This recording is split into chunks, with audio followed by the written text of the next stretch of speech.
You're listening to Seattle Real Estate Podcast. Across the United States, there's somewhere around up to 40 million Americans who owe $53 billion in back rent. Haven't been paying rent due to the coronavirus, lockdowns, job loss, all that craziness. As these eviction moratoriums are being lifted, we still got the federal one on the books, just keeps getting kicked out. But states are kind of individually saying, no, that's not where we sit. We are letting our evictions proceed. That's a lot of folks. You got 40 million people across the United States who are in threat of having their home, basically being evicted from their home. Those are some enormous numbers. We've been talking about that here on the Seattle Real Estate Podcast for a long time because it's one of those situations where you're going to have to rip the Band-Aid off sooner than later. And it's going to cause a mess that is already there. You've already got so many people that are unhoused and homeless situations that have gotten worse during the coronavirus as well because of these shutdowns. So now it's time. Employees, employers, they're going back to the office. Got everything kind of changing. CDC says, you don't have to wear a mask if you're outside and you've been vaccinated inside. The rules are constantly changing, but we're kind of headed back to whatever normal was with a bunch of tweaks, of course. And eviction is a huge, huge component of this. I think there's a lot of folks who are like, this isn't going to turn out well. And it's not. It's just not. That's what happens when you kind of monkey with, all right, tenants are covered. We're not going to allow them to be evicted. Landlords, you guys are on your own. You're going to have to figure it out. And landlords collectively have done a pretty good job because you don't see a lot of foreclosures, right? The landlords are working with their mortgage holders if they have them, or they're the ones that are just on the equation of, hey, you're going to have to suck it up and figure it out. Now, could we have applied that to tenants? Absolutely. Hey, you guys signed a contract. You got a contract in hand, whether you lose your job or not, because, previous to the coronavirus, if you signed a contract, a rental agreement, and you didn't pay your rent, you get tossed. Now we've got this whole thing with, the coronavirus. This is a protected class here. Well, that class is about to be unprotected and it is gonna get messy. That's what we're talking about today. Article I'm reading today is They Going to Show Up and Kick Me Out? Millions Face Eviction When Moratoriums End.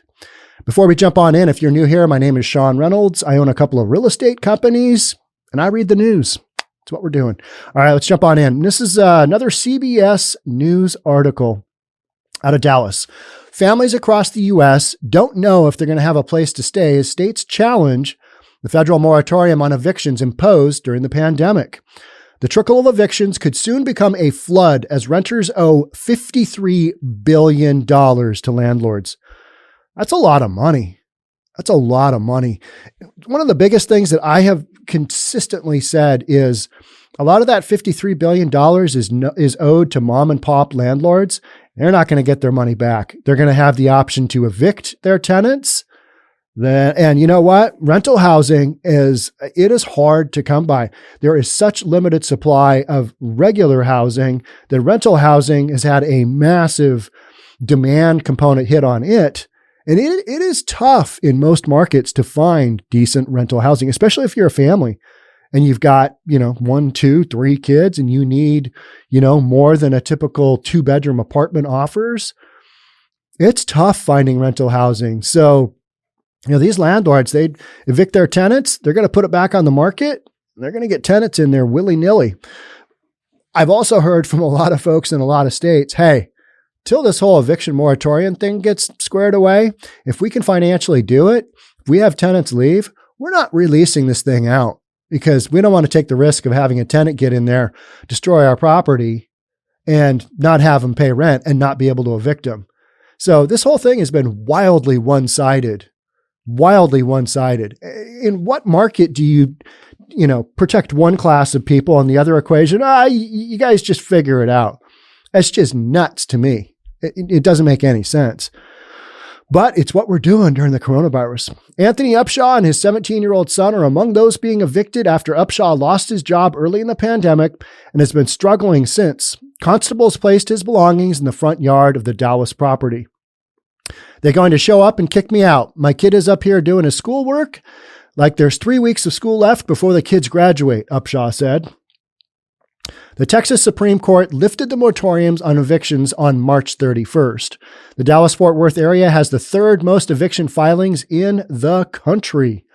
They're going to put everyone out the first chance they get, Upshaw said, adding that he doesn't know where he and his son will go. We haven't figured that part of it out yet. All right. So I understand it's life-changing to be evicted. It is. That is a horrible thing. And I don't want to see that happen to anybody. But at some point in time, you got to pay the piper. And if you haven't been paying your rent, you got to go. That's just how this works. We can't have people staying in places not paying forever. And that's what it feels like to a lot of landlords. And so I work with a lot of people on the landlord side of things, and they feel like they have been really unfairly singled out to have to kind of carry this part of the equation, because they don't have the same. If you own a non-owner occupied property and you have a non-owner occupied mortgage, you're probably not going to get mortgage forbearance. Your lender isn't going to work with you the same way as if it's your primary resident. It just doesn't work that way, right? And so, these landlords are kind of on their own. They don't have the same protection. And the government has basically just said, yeah, you guys are going to have to foot the bill on this. Maybe you'll get some money back in the tail end when this is all said and done. And there's a lot of federal money out there being given to the states to help out with the whole housing crisis. Why didn't this guy get any? Well, because the money isn't coming through the systems fast enough is kind of the way I understand it. And that makes sense. I mean, you're in the middle of a pandemic or tail end of a pandemic or whatever. And this is one of those things where you're going to have to work it out. And there's going to be some real heartache getting through this one, because $53 billion, that is some back rent right there. These tenants, if they still don't have a job, guess what? If they were thin going into this, they probably didn't have much in reserves. It's been a year. It's been a year and a couple of months. They're not going to be able to make that up. They're not going to be able to do that. So now they got an eviction on their record. Yeah. What happened at your last place? Yeah. I lost my job. Couldn't pay my rent. Got evicted. That's the hardcore reality of it, right? I mean, that is what is facing 40 million Americans. We've already got a homelessness situation that is out of control. West Coast cities, East Coast cities, some East Coast cities, mainly West Coast, right? I mean, the stuff I cover is like Portland and Seattle and LA and Venice Beach and Echo Park. Echo Park is opening, and that's the one in LA, kind of just outside of Skid Row. Skid Row, off the charts. They've got just literally tent city after tent city just lining the streets. That's a wild deal. Echo Park Lake is being opened up, I believe. What are we now? We're May 21st. Either late this month or sometime in June, pretty soon. But man, they've spent like a couple $1 million just cleaning that place up and doing a bunch of upgrades as well. It's not just, just cleaning the garbage out. They're taking that chance while the park is closed down to really, do some stuff. And I can't remember how much it was, but it was a pretty decent sized number. It's like, wow, really kind of going for it there. So back to this tenant being evicted. My goal is just to make it to the end of the school year. And then in the summer, we can make plans and try to reassess the national situation, getting vaccinated, and then make adjustments to our lives from there. Okay. But nobody cares about that. They don't. Did you pay your rent? Because if you paid your rent, you wouldn't be getting evicted. So the whole vaccination thing, okay. Yep. I get that. It's out there. School thing, that sucks. You got to figure out how to pay that rent, because otherwise you're going to have to go. And that is the situation that so many of these tenants are facing. And there's no easy solution. It's just like, all right, here's the hardcore reality. Didn't pay your rent, signed a contract. This has been on hold for a long time. You can't keep it on hold forever. And we're at that end of, okay, so we think that we can hold the moratorium together through like June. What do you guys think after June? What's that going to look like? Oh, we can't convince anybody that it's going to go past June. So I think this summer you're going to have a bloodbath of evictions. I just do. I think that's the reality of it. But the moratorium was supposed to protect everybody until the end of June, he said. Stuff changes. Stuff happens. Dallas said otherwise. They're like, okay, yeah, here's what we're doing. So everything is kind of subject to change. And the bottom line is, if you haven't paid your rent, you are subject to being evicted, and especially if states kind of go a different direction. Federal protection only lasts so far, and these courts are going a different direction, and they are saying, here's what we're doing. This could be the beginning of an expected tsunami of evictions as the nationwide moratorium is lifted on June 30th. That, I think, is that's a month and a week and a half from now. I don't think this is not an issue that's just going to be like, hey, do you remember that issue? What happened to that? This is going to be frontline news. Up to 40 million Americans are at risk of losing their homes, according to the Aspen Institute. Whether it's 30 million or 40 million, it's a lot of people. On average, black renters are twice as likely as white renters to face evictions, according to the American Civil Liberties Union. Upshaw's neighbor, Linda Bowie, is also being evicted. She has 24 hours to vacate the property and find a place to live. I'm worried, but I can't do nothing about it. I can't keep crying over it, she said. Bowie said she would sleep in her son's car because she doesn't have anywhere else to go. And with an eviction on your record, your landlord can't call that last landlord and go, hey, how'd it work out there? Were they good? Did they pay the rent? No, I had to evict them. Oh, okay. So it's just this, and that's where you see so many people end up in the homeless situation. This is one of those things. I had medical issues. I lost my job, couldn't pay rent, got evicted. So this is just something that it's here and you can't avoid it. And I think it's going to impact a ton of people. And getting some of that federal money through, if you could get some of that federal money through and start paying off these landlords, you won't have the evictions. It's just the process for that really isn't in place as well as it should be. I know some of that has happened, but the whole thing is just kind of a major mess, right? Their landlord, Peter Sy, said his mortgage is still due, even if rent is not being paid. Let's talk about that for a second. So landlords are on the hook for rent. They're on the hook for insurance. They are on the hook for taxes. They are on the hook for maintenance.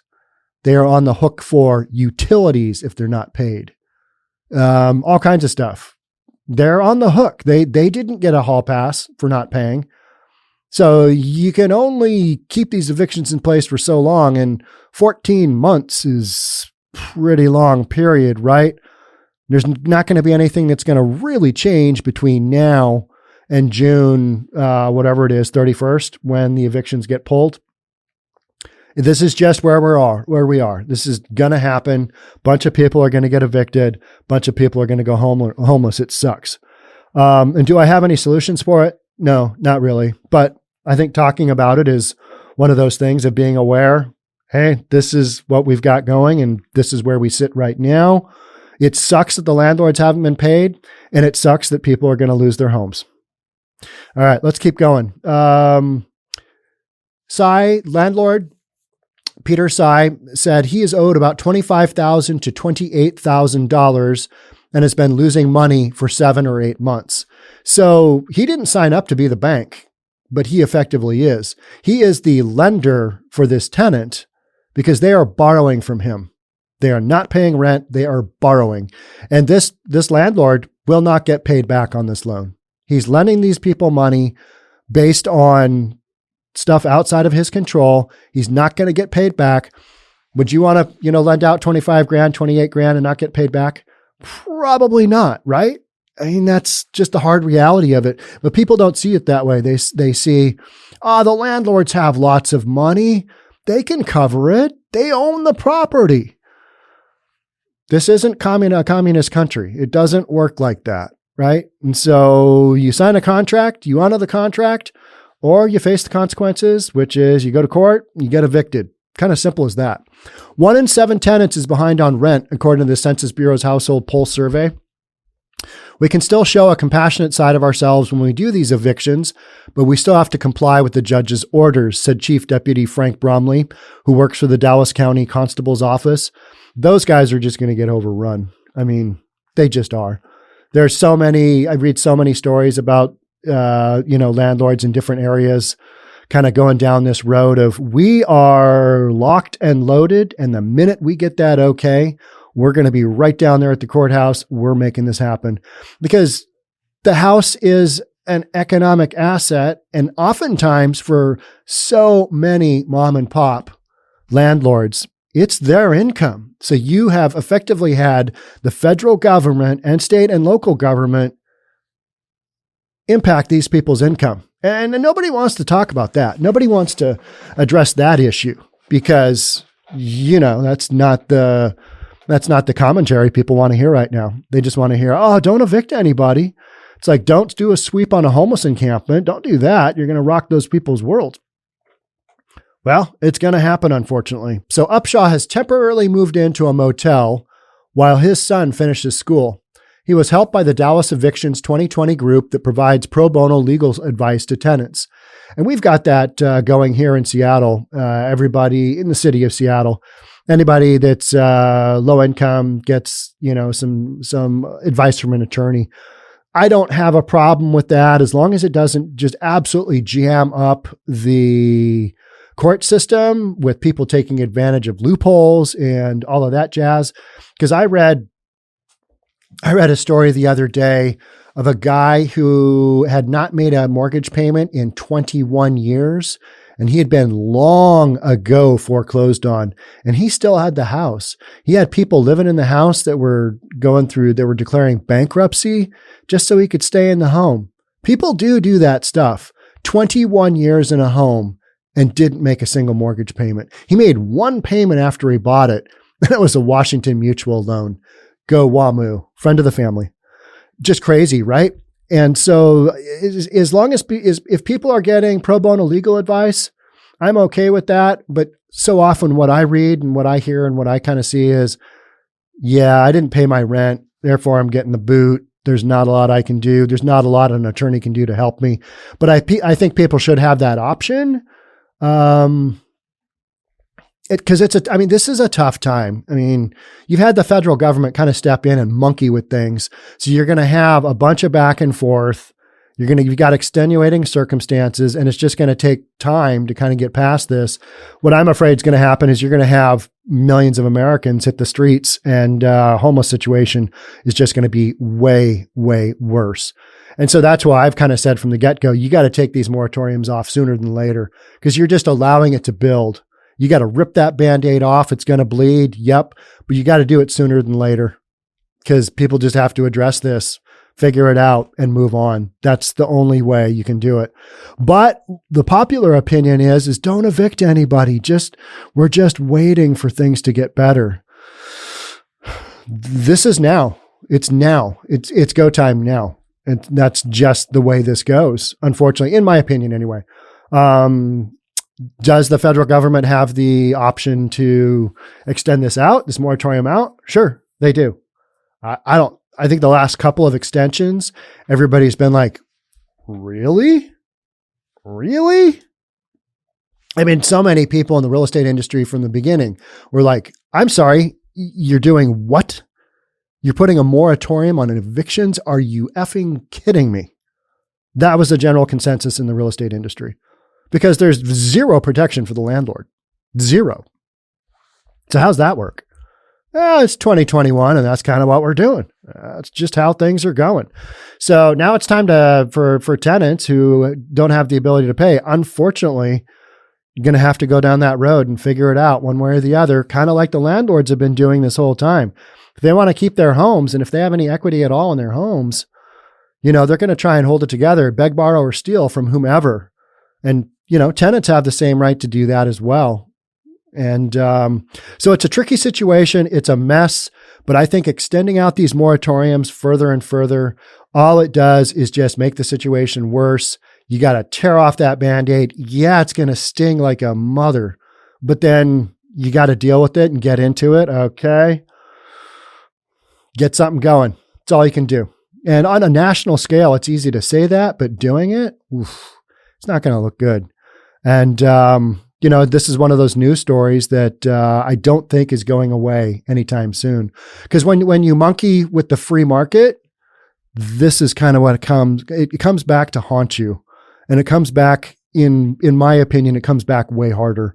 It's like anytime you monkey with federal lending regulations or stuff, you just try and do that kind of stuff. People are like, oh, that is an experiment that didn't go well. We were just trying to help the tenants out. Yeah, but you extended it pretty darn long, and some people have taken advantage of that.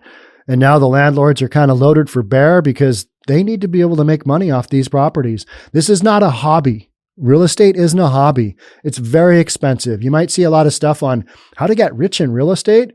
Yeah, you got to spend a lot of money to get there. It's not an easy deal. So many people come to me and I want to invest in real estate and make a lot of money. Okay, you can do that, but it's a difficult process. You got all that stuff you got to deal with. It's just, you want to have multiple rental properties, that's fine. But get used to taking that phone call from your property manager because you need to make a decision. Your hot water tank blew out and it leaked all over the whatever floor. So we need to get a cleaner in there and we need to get a mitigation expert, need to get the insurance company involved. You're going to go through a bunch of that guaranteed because owning real estate, that's just kind of how it goes. So all of that being said, I think this issue is kind of on the cusp of really breaking wide open. And these numbers, I see so many different numbers of how many people owe how much money and what those numbers actually are. This article said 53 billion and 40 million people, up to 40 million people at risk of eviction. Those are some big numbers. That would really just rock lots of different segments of society. You want to think we have a homeless problem now? Not good. Is this going to go away? No. Is it as bad as the media makes it out to be? Probably not, but it's also not good either. You know what I mean? I mean, it is something to kind of like, okay, well, we're just going to have to see how that goes. But I think at the end of the day, landlords are going to take back their properties. They're going to be owed a crap ton of money and they're not going to get it back because they're just happy to get those tenants out. I've been in that scenario. I've had tenants stiff me and for whatever circumstances, I wasn't able to get them out. Didn't want to go down that process. Had other stuff going on. So, okay, they're not paying me a couple of grand a month. I'm having to make that mortgage payment. Sometimes as a landlord, you stick with that because the hassle of going through and evicting people is harder and more costly than just going on with your life, letting them live there until a certain point where they got to get out. And we're at that point now where it's like, okay, you got to go. We can't do this any longer. Federal evictions are being lifted. State evictions will be lifted. We're at that point. So that's kind of the bottom line is this is here now and folks are going to have to deal with it and it's going to get messy. One thing I do know is that as this story continues, I'll carry it for you right here on the Seattle Real Estate Podcast. For good or bad, for better or worse. Yeah. Don't you say that when you get married? Whew, not to news stories. But this one, I think it's going to get worse. Just the situation in general is bad, right? I mean, it's whether you're a landlord or you're a tenant, it's just ugly. It's like, just one more thing due to the coronavirus. That nasty virus. It just got us all, right? Okay, that's it for me on this one, but I will keep you apprised as this goes because I think these numbers will fluctuate pretty hard. And I think a lot of landlords probably won't evict people, that they will let them go quietly. Need you out. You got to go now. I can evict you. However, people's lives are going to change for sure. I will cover it for you right here in the Seattle Real Estate Podcast. All right. Until the next one, stay safe. We'll talk soon. See you then. Bye for now.